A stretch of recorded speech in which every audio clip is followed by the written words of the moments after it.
got the clay right in the middle. The first step is going to be to make the little cup that holds the candle. So I go right to the middle, and I'm going to draw that shape up out of the solid shape of clay.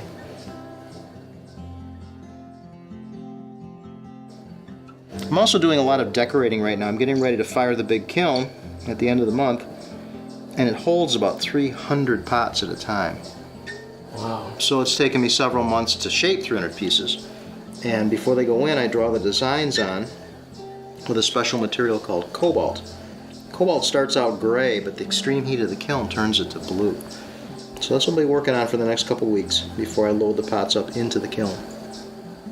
But the heat of the kiln is what changes the clay, makes it nice and hard. It's also going to make it shiny because of something I put on called glaze, which is a lot like glass. So in the heat of the kiln, the glaze will melt and you get a nice smooth glassy finish, and you can see that on the finished candle holder there as well. I'm going to make a little dish out here in case your candle is drippy. You want to catch the drips. And the little handle, like on the finished one, is a separate piece of clay, and I will attach that tomorrow after it dries a little bit overnight. It's quite soft at this stage, so you usually have to wait a half a day or so before you can attach the handle so you don't ruin the shape of the form. That's fascinating how quick you did that.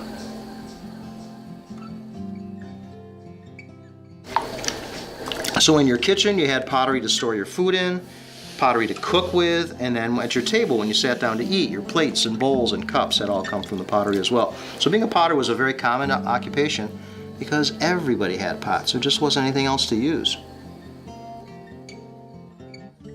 And the clay material, locally sourced, obviously. Well, this gray clay actually was mined in New Jersey, and with the opening of the Erie Canal in the 1820s, that gave them access to this raw material.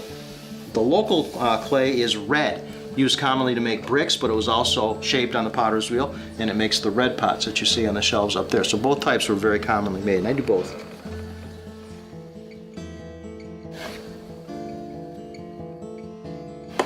And the last step for right now is to put a string underneath it.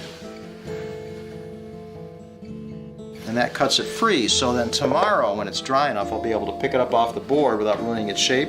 But for now I'm just going to take the whole board off the potter's wheel and let it sit over here on the table out of the way.